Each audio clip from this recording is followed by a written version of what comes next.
Hello everybody, John here, and today on To The Garage, I'm going to give you the top reasons you should not buy an XK8, XKR or X100.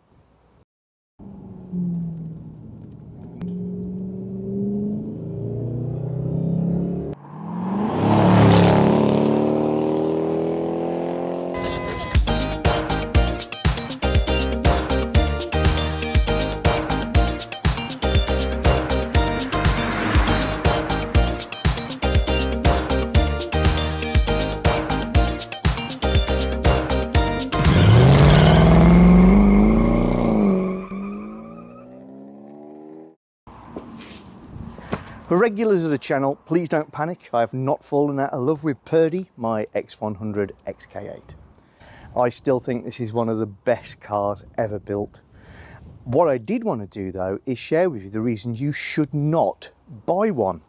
I'm quite privileged in receiving hundreds of questions every week. How do you do this? What do you think of that in connection with this vehicle? And I'm happy to answer them. However, there is a thread running through some of the questions about should I, shouldn't I, or I have already bought an XK8 XKR and it's not working for me. But it does show a series of scenarios, so I thought I'd share some of the most common ones of those. Do not buy an XK8 XKR X100 because it's a four-seater sports car. It plainly is a four-seat car. However, the usefulness of those rear seats is very questionable. The convertible has marginally less space in the rear than the coupe, but there is no difference down here.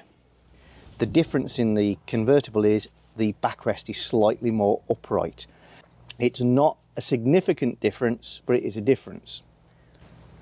You should think of this area as well-trimmed luggage space. I can get in. I am 5'10", and I forced my feet under the chair, but now I can't even pull the chair back to there. I have rode in the back of this car, and that is achieved by using feet one side, body the other. And I've had a couple of small children in there for a little ride around the village. But again, you wouldn't want to do that to the children for a big distance.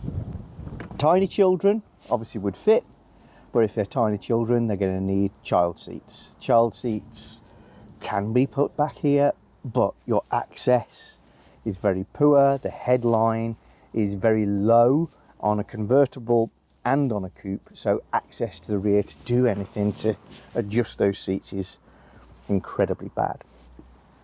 We use this for the dog, we use this for luggage. It's a well-trimmed parcel area with very, very occasional use options. Don't buy yourself an XK8, or more likely an XKR, because you can't afford an Aston Martin DB7. I, like many others, admire the DB7. I think the looks are really, really good. But having driven a couple, it's not something that I aspire to own anymore. This is the car for me. In many, many ways, this is the better car in terms of fit, finish over time, practicality, ergonomics, reliability, all those sorts of things. This is the better car. But if you want an Aston Martin, this is not going to cut the mustard for you, because a lot of the Aston Martin cachet is associated with the badge. And the badge is associated with what others think, and the lifestyle and other things that people connect with the ownership of that vehicle. XK8s, XKRs of the X100 series attract a certain sort of attention. It's wonderful attention. It's because they have got such understated beauty, and the Jaguar brand says, oh, you're a car enthusiast. It doesn't say huge amounts of money in most cases. The Aston brand is more exclusive, more associated with celebrity. and footballers, and with money. It's heavily associated with James Bond, which I've got to admit is one of the reasons I love them. The Jag brand also has that connection, but not to the same extent. If you really want an Aston, you need to get an Aston. Although I would certainly say, as a uber enthusiast of the X100, that this is going to long term give you that much better experience. But it is different, and it's not a substitute. Do not get yourself an XK8 or XKR as an experiment in Bangonomics. In the UK, it is more than possible to still buy one of these for around £4,000 still on the road. And occasionally some of them are genuine bargains. And you're getting an awful lot of car for your money, something that is desirable, that is quirky, that is different. I'd even go as far as to say you can drive them with reasonable levels of economy if a V8 is the only thing that you can own. However, if you're buying a car at Bangonomics prices, you're going to have maintenance issues to deal with. Unless you're exceptionally lucky, it's going to bite you financially. A set of tyres from a decent brand for these cars is going to cost you £800 to £1,000. If the timing mechanism is not in good condition and is starting to rattle, then you're going to spend £1,500 with an independent to get that resolved, or you're going to just see what happens and lose the engine. Anything electrical goes wrong and you may be in a world of pain, because it can be hard to get some of the components, and not everybody's even prepared to work on a car of this age or this type. Some components are unavailable, have to be sourced second hand. And the really cheap cars do tend to have a lot of hidden rust issues, which you might be able to tolerate, but the MOT or testing man may not. Throttle body failures and faults are not uncommon, and so are ABS motor faults, either of which can easily start to run you close to 4 figures by the time somebody else has sorted it out for you. If, however, one of these is the thing you want, and you think, right, I can spend £4,000 and I will take whatever it throws at me, and it's a cheap entry point into ownership of one of the best looking cars out there, then go for it. But don't get one of these thinking you can give yourself some budget transport. Others may question this one, but don't get an XK8 or particularly an XKR as a first track day car. If you're thinking of getting into track days, then this might look like the perfect track weapon. V8, lots of power, lots of torque, different, sporty looks, and you can buy them reasonably cheaply. However, rear wheel drive, lots of power, genuinely very quick, can get you into trouble real fast.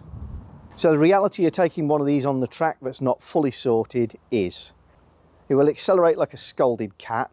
You will arrive at corners far faster than you imagine, because the sensation of speed is hugely reduced in a Jaguar compared to ragging something a little less capable with the high speeds.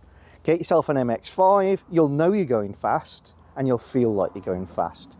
This will be going twice as fast and you won't notice it. Come to your first bend, hit the brakes. The brakes on the XK8 XKR are very good. I've got lots of videos on them.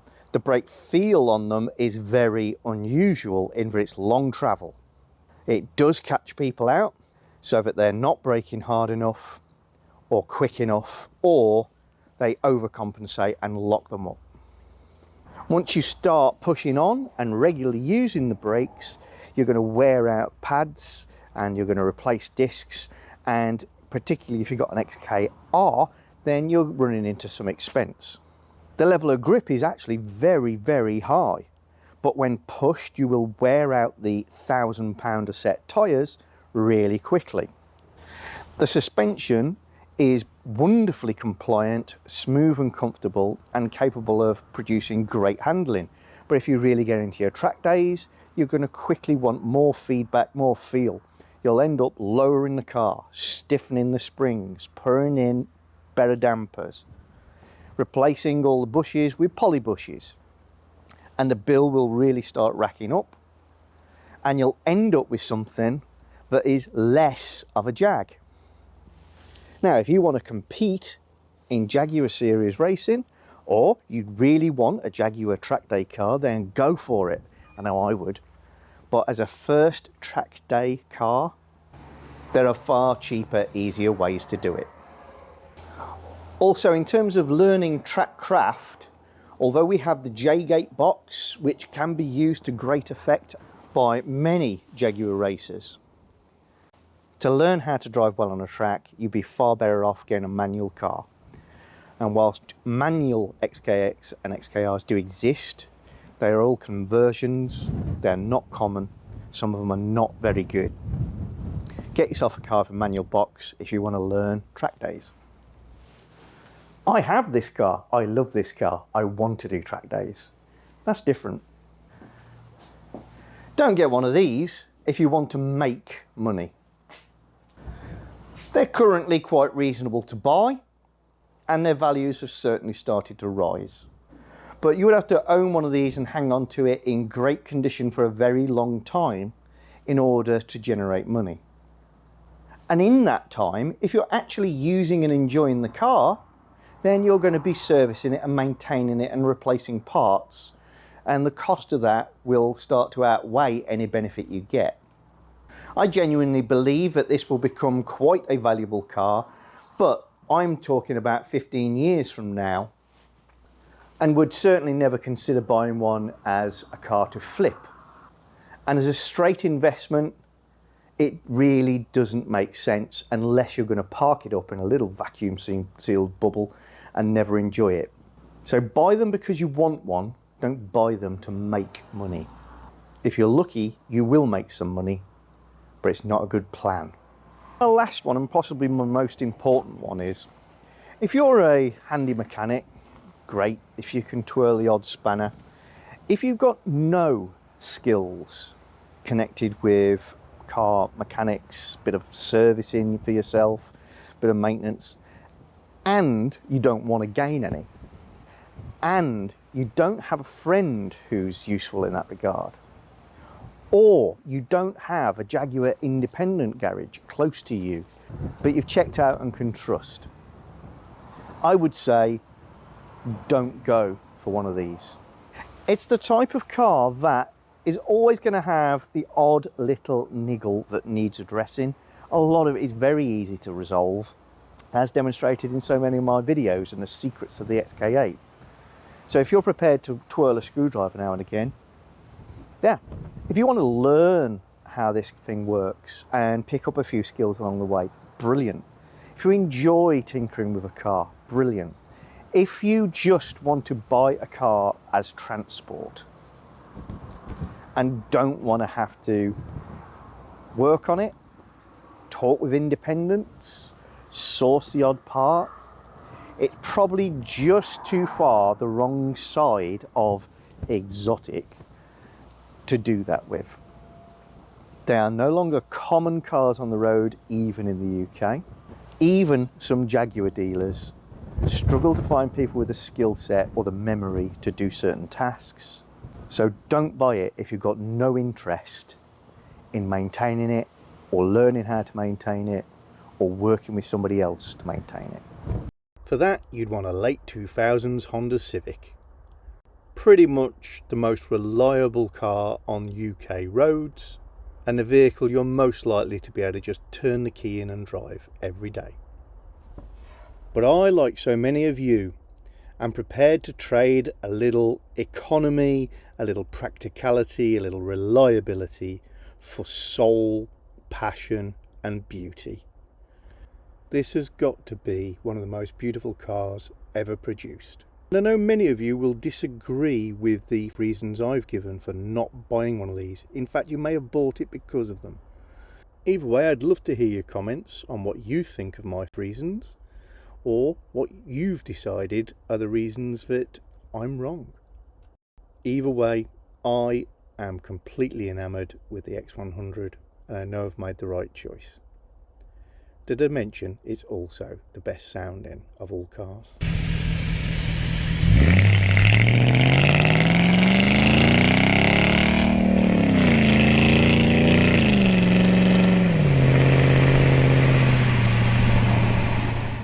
If you're enjoying our channel, then don't forget to subscribe and click the little bell icon so you get notifications of new videos.